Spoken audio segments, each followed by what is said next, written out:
NIO stock should be $1,246 per share. Now, NIO stock is trading at 10.83 per share with a price to sales ratio of 2.55. Li Auto has a price to sales ratio of 3.85. If NIO had that price to sales ratio, NIO stock would be at 16.35 just by having the same price to sales ratio. Xpeng has a price to sales ratio of 5.15, giving NIO stock a fair value of 21.9 if we had that same price to sales ratio. Rivian has 6.26 price to sales. If that was on NIO stock price would be at $26.6 per share. Tesla has 8.82. That would make NIO stock price $37.5 a share.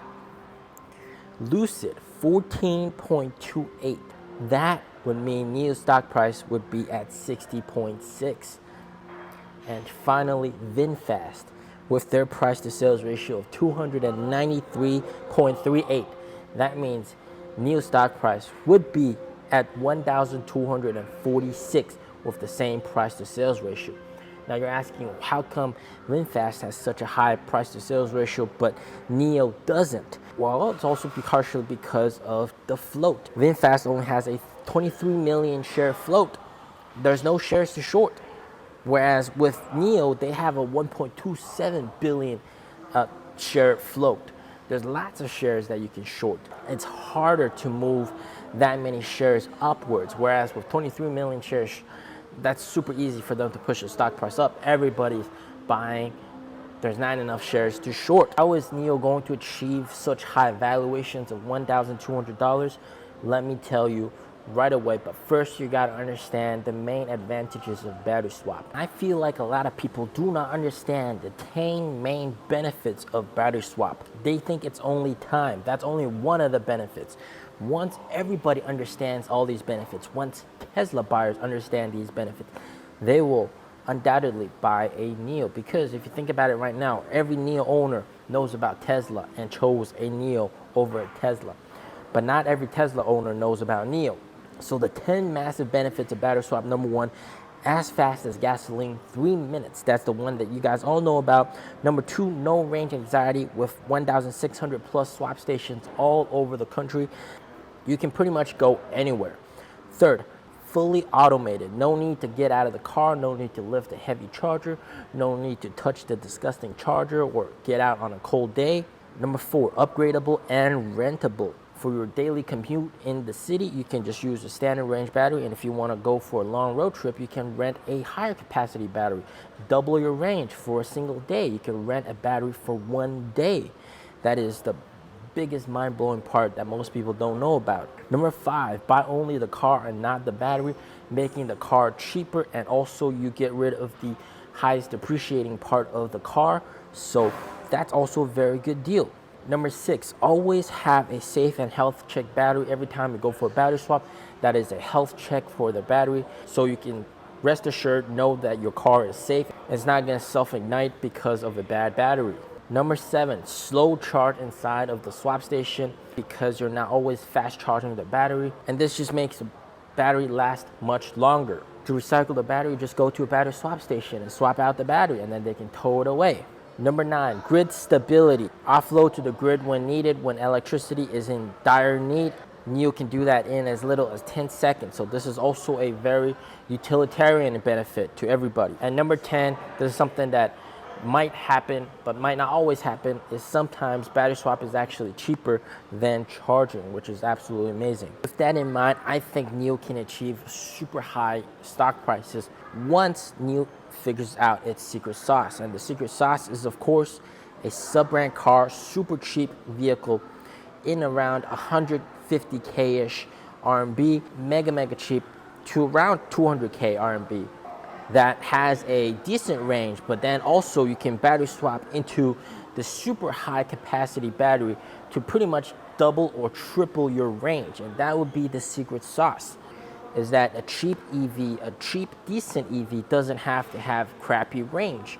And of course, being able to battery swap, you have access to all those benefits that were mentioned. So this allows even people that have limited budget to essentially buy the sub-brand car and then be able to achieve massive range without paying the price for one of those higher end EVs. Now, of course, another really big thing that's really hindering NIO and its valuation is the geopolitical tension between China and the US. You know, if NIO wasn't actually listed on the US stock exchange and the shares weren't there and it was only traded on Hong Kong and Singapore, the valuation would actually be much, much higher. But because it's on the New York Stock Exchange, lots of hedge funds shorting it, lots of people shorting it just based on these geopolitical fears, and also a ridiculously low price to sales ratio, which would not happen with any of these other stocks that are listed in the US. I think for now, no matter how good NIO performs here in China, very hard for NIO to achieve those super high stock prices. But however, there are two possible ways this might happen. First of all is obviously if a new person is in charge here in China, other than President Xi, and that new person is very friendly with trade and promotes cooperation between US and China, that would be a huge benefit to the stock price. And also if NIO decides to build a factory in the US and launch over there, domestically create jobs over there as well, pay taxes over there as well, I think that would also really boost the investor sentiment of Americans, because remember, most of the people that are buying NIO stock, all right, again, are Americans located in the US. If they can't really see the product and the factory, they don't have a factory there, it's not really good for investor sentiment. So having the cars there, making people really love the car, and actually have people in America compare it with Tesla, realizing that this car is so much better than Tesla, that's gonna really boost investor sentiment, and just people buy the stock, they're gonna realize, oh my God, this car is so much better than a Tesla. I mean, let me check if they have stocks, if they're listed. I'm gonna buy their stock. There's also another possible way that could really boost the stock price up, but this might not be that possible in my opinion. And that is, of course, with the launch of NT 3.0. Remember when NT 2.0 cars launched, the ET7 was first announced, that was when NIO stock was at $60 a share, really just pumped it up. People were so excited about this because that was going to be the Model S killer with so much stuff that is way better than the Model S. Got people really, really excited, made a lot of buzz and news headlines all over the world. CNBC reporting it, this is the Model S killer in China, and all that kind of stuff, really getting a lot of attention. Now, when NIO launches NT 3.0, right, with new tech, with new chips, a new processing power, new design, new everything, it's going to be revolutionary as well. And that could potentially also make investors really, really excited, people really excited. They see this car, even though it might not be ready for launch within like a year or something, but that would get people positive about the outlook, future outlook of NIO, because they see they've designed and are about to build such a good car. Then this is a very good company to invest in.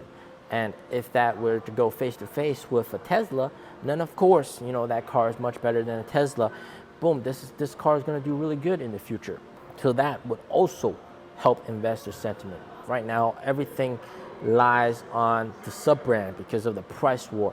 If NIO is able to get that sub-brand out, good cars with upgradable batteries, rental batteries as well, and people can rent that higher capacity battery for one day, doubling the range, that is just the secret sauce. And they gotta be able to compete in this price war and be able to undercut the competitors, have enough margin to just lower prices and cut prices repetitively, so that things like the ET5, what happened to the ET5 doesn't happen. Because with the ET5, you had a great car, and compared to the price where its competitors were at that moment, like Zeekr's and BMW i3, of course, it's a no-brainer. Of course you buy an ET5. But then what do?